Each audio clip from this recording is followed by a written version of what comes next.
Good morning students. आज जो हम आगे पढ़ेंगे वो मौर्य प्रशासन के बारे में पढ़ेंगे।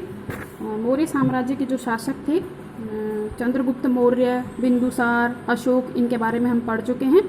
अब मौर्य साम्राज्य का जो प्रशासन था उसके बारे में पढ़ेंगे। मौर्य काल में भारत में पहली बार केंद्रीकृत शासन व्यवस्था की स्थापना हुई। सत्ता का केंद्रीकरण राजा में होते हुए भी वह निरंकुश नहीं होता था, यानी राजा के पास पावर थी लेकिन वो निरंकुश नहीं होता था। कौटिल्य ने राज्य के 7 अंग निर्दिष्ट किए हैं: राजा, अमात्य, जनपद, दुर्ग, कोष, सेना और मित्र। यह आपको क्वेश्चन याद करना है कि कौटिल्य ने राज्य के जो 7 अंग बताए हैं वो कौन कौन से हैं? राजा, अमात्य, जनपद, दुर्ग, कोष, सेना और मित्र। राजा द्वारा मुख्यमंत्री व पुरोहित की नियुक्ति उनके चरित्र की भली भांति जांच के बाद ही की जाती थी। इस क्रिया को उपधा परीक्षण कहा जाता था। तो उपधा परीक्षण कैसे कहा जाता था? राजा द्वारा मुख्यमंत्री व पुरोहित की नियुक्ति उनके चरित्र की भली भांति जांच के बाद ही की जाती थी। इस क्रिया को उपधा परीक्षण कहा जाता था। ये क्वेश्चन आप याद करें। ये लोग मंत्रिमंडल के अंतरंग सदस्य थे। मंत्रिमंडल के अतिरिक्त परिषा मंत्रिणा भी होता था, जो एक तरह से मंत्री परिषद होता था। ये मंत्री परिषद था। आगे देखिए, अब आता है इसका केंद्रीय प्रशासन। केंद्रीय प्रशासन के बाद हम प्रांतीय प्रशासन पढ़ेंगे, फिर नगर शासन आएगा, फिर इसकी न्याय व्यवस्था आएगी। तो सबसे पहले केंद्रीय प्रशासन। अर्थशास्त्र में 18 विभागों का उल्लेख है जिन्हें तीर्थ कहा गया है। तो तीर्थ किसे कहा गया है? अर्थशास्त्र में 18 विभागों का उल्लेख किया गया है, उन्हें तीर्थ कहा है। तीर्थ के अध्यक्ष को महामात्र कहा गया है। सर्वाधिक महत्वपूर्ण तीर्थ थे मंत्री, पुरोहित, सेनापति और युवराज। अब आगे आता है समाहर्ता। यह आपको याद करना पड़ेगा, क्वेश्चन इंपॉर्टेंट है। इसका कार्य क्या होता था? राजस्व एकत्र करना, आय व्यय का ब्यौरा रखना तथा वार्षिक बजट तैयार करना। नेक्स्ट आता है आपका सन्निधाता यानी कोषाध्यक्ष। साम्राज्य के विभिन्न भागों में कोषगृह और अन्नागार बनवाना। अन्नागार यानी अन्न रखने का स्थान। अर्थशास्त्र में 26 विभागाध्यक्षों का उल्लेख है, जैसे कोषाध्यक्ष, शीताध्यक्ष कृषि से संबंधित, पाण्याध्यक्ष व्यापार से संबंधित, सूत्राध्यक्ष कताई बुनाई से संबंधित, लूनाध्यक्ष बुचड़खाना से संबंधित, विविताध्यक्ष चारागृह से संबंधित, लक्षणाध्यक्ष मुद्रा जारी करना, मुद्राध्यक्ष पोतवाध्यक्ष और बंद नागराध्यक्ष, आटविक वन विभाग का प्रमुख इत्यादि। युक्त व उपयुक्त महामात्य तथा अध्यक्षों के नियंत्रण में निम्न स्तर के कर्मचारी होते थे। तो ये केंद्रीय प्रशासन। अब देखिए आपका आता है हमारा प्रांतीय प्रशासन। अशोक के समय में मगध साम्राज्य के 5 प्रांतों का उल्लेख मिलता है। वो 5 प्रांत कौन से हैं? उत्तरापथ, तक्षशिला, अवंती राष्ट्र, उज्जैनी, कलिंग, तोसली, दक्षिणापथ, स्वर्णगिरी, मध्य देश, पाटलिपुत्र। तो मगध साम्राज्य के जो 5 प्रांत हैं उनके नाम आपको याद करने हैं।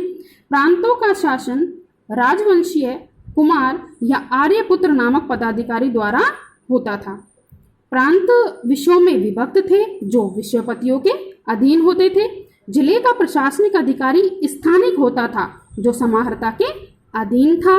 प्रशासन की सबसे छोटी इकाई का मुखिया गोप था जो 10 गांवों का प्रशासन संभालता था। यहाँ देखिए, प्रशासन की सबसे छोटी इकाई का मुखिया क्या कहलाता था? गोप। कितने गांवों का शासन संभालता था? 10 गांवों का। समाहर्ता के अधीन प्रदेष्टि नामक अधिकारी भी होता था जो स्थानीय गोप व ग्राम अधिकारियों के कार्यों की जांच करता था। ये प्रांतीय प्रशासन हुआ। इसमें मुख्य प्रश्न देखिए, 5 प्रांतों के नाम: उत्तरापथ, अवंती राष्ट्र, कलिंग, दक्षिणापथ, मध्य देश। और प्रांतों का शासन राजवंशीय कुमार या आर्यपुत्र नामक पदाधिकारी संभालते थे। प्रांत विषयों में विभक्त थे जो विषयपतियों के अधीन थे। जिले का प्रशासनिक अधिकारी स्थानिक होता था जो समाहर्ता के अधीन था। प्रशासन की सबसे छोटी इकाई का मुखिया गोप था जो 10 गांवों को संभालता था। अब देखिए आता है नगर शासन। मेगास्थनीज के अनुसार नगर का शासन प्रबंध 30 सदस्यों का एक मंडल करता था जो 6 समितियों में विभक्त था। प्रथम समिति उद्योग शिल्पों का निरीक्षण, द्वितीय समिति विदेशियों के देखरेख करना, तृतीय समिति जन्म मरण का लेखा जोखा करना, चतुर्थ समिति व्यापार वाणिज्य देखना। 5वीं समिति निर्मित वस्तुओं के विक्रय का निरीक्षण करना, और 6ठी समिति विक्रय मूल्य का 10वां भाग बिक्री कर के रूप में वसूलना। प्रत्येक समिति में 5 सदस्य होते थे। आगे आती है सैन्य व्यवस्था। सेना के संगठन हेतु पृथक सैन्य विभाग था जो 6 समितियों में विभक्त था। प्रत्येक समिति में 5 सदस्य होते थे। ये समितियां सेना के 5 विभागों की देखरेख करती थी। ये 5 विभाग थे: पैदल, अश्व, हाथी, रथ तथा नौसेना। सैनिक प्रबंध की देखरेख करने वाला अधिकारी अंतपाल कहलाता था। सैनिक प्रबंध की देखरेख करने वाला अधिकारी क्या कहलाता था? अंतपाल कहलाता था। सीमांत क्षेत्रों का व्यवस्थापक भी अंतपाल होता था। मेगस्थनीज, जिसने कि इंडिका नामक पुस्तक लिखी थी, के अनुसार चंद्रगुप्त मौर्य के पास 6 लाख पैदल, 50,000 अश्वरोही, 9,000 हाथी तथा 800 रथों से सुसज्जित विराट सेना थी। ये सैन्य व्यवस्था हुई। अब आगे आती है इसकी न्याय व्यवस्था। सम्राट न्याय प्रशासन का सर्वोच्च अधिकारी होता था। न्याय प्रशासन का सर्वोच्च अधिकारी सम्राट। निचले स्तर पर ग्राम न्यायालय थे, जहां ग्रामणी और ग्राम वृद्ध अपना निर्णय देते थे। इसके ऊपर संग्रहण, द्रोणमुख, स्थानीय और जनपद स्तर के न्यायालय होते थे। सबसे ऊपर पाटलिपुत्र का केंद्रीय न्यायालय था। ग्राम संघ और राजा के न्यायालय के अतिरिक्त अन्य सभी न्यायालय 2 प्रकार के थे। अब देखिए जो आगे आते हैं ये इंपॉर्टेंट है। सबसे पहला धर्मस्थीय। इन न्यायालयों में निर्णय का कार्य धर्मशास्त्र में निपुण 3 धर्मस्थ या व्यवहारिक और 3 अमात्य करते थे। धर्मस्थीय एक प्रकार की दीवानी अदालत होती थी, जिसमें कौन कौन से मामले आते थे? चोरी, डाके व लूट के मामले, जिन्हें क्या कहा जाता था? साहस कहा गया है। ये भी धर्मस्थीय अदालतों में रखे जाते थे। कुवचन, मानहानि, मारपीट के मामले भी धर्मस्थीय न्यायालय में ही लाए जाते थे, जिन्हें वाक पारुष्य या दंड पारुष्य कहा गया है। अब आगे आता है कंटक शोधन। ये फौजदारी अदालतें थीं। 3 प्रदृष्टि तथा 3 अमात्य मिलकर राज्य तथा व्यक्ति के मध्य विवादों का निर्णय करते थे। नगर न्यायाधीश को व्यवहारिक महामात्र तथा जनपद न्यायाधीश को राजयुग कहते थे। चाणक्य के अनुसार कानून के 4 मुख्य अंग हैं: धर्म, व्यवहार, चरित्र और शासन। ये आपके न्यायालयों के बारे में बता दिया गया है। अब आता है आपका मौर्यकालीन समाज। कौटिल्य का अर्थशास्त्र, यानी कौटिल्य ने अर्थशास्त्र लिखा। मेगस्थनीज कृत इंडिका, यानी मेगस्थनीज ने जो पुस्तक लिखी उसका नाम इंडिका, तथा अशोक के अभिलेखों से मौर्य काल की सामाजिक व्यवस्था की जानकारी मिलती है। यानी जो कौटिल्य का अर्थशास्त्र है, मेगस्थनीज की इंडिका है, अशोक के जो अभिलेख हैं, उनसे हमें मौर्य काल के समाज के बारे में पता चलता है। कौटिल्य ने वर्णाश्रम व्यवस्था को सामाजिक संगठन का आधार माना है। कौटिल्य ने 4 वर्णों के व्यवसाय भी निर्धारित किए हैं। 4 वर्णों के अतिरिक्त कौटिल्य ने अन्य जातियों जैसे निषाद, पार्श्व, व्रतकार, शता, वैदेहक, सूत, चांडाल आदि का उल्लेख भी किया है। मेगस्थनीज की इंडिका में क्या लिखा हुआ है? भारतीय समाज का वर्गीकरण 7 जातियों में किया है: दार्शनिक, किसान, पशुपालक व शिकारी, कारीगर या शिल्पी, सैनिक, निरीक्षक, सभासद तथा अन्य शासक वर्ग। मेगस्थनीज ने अपने वर्गीकरण में जाति, वर्ण और व्यवसाय के अंतर को भुला दिया है। आगे देखिए, स्त्रियों की स्थिति बताई गई है। मौर्य शासन काल में कैसी थी? मौर्य काल में स्त्रियों की स्थिति को अधिक उन्नत नहीं कहा जा सकता, फिर भी स्मृति काल की अपेक्षा वे अधिक अच्छी स्थिति में थी तथा उन्हें पुनर्विवाह व नियोग की अनुमति थी। तो ये आपका मौर्य साम्राज्य का प्रशासन कंप्लीट हो गया है। यहाँ पर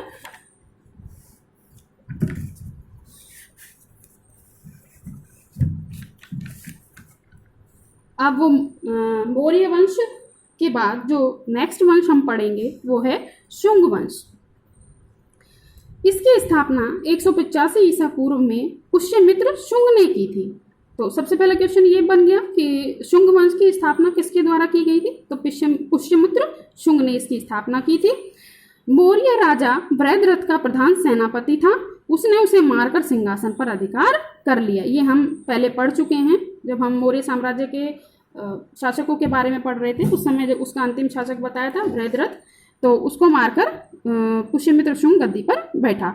उसने 151 ईसा पूर्व तक राज्य किया। उसने कई युद्धों में विजय प्राप्त की और अपने राज्यकाल में 2 बार अश्वमेध यज्ञ किया।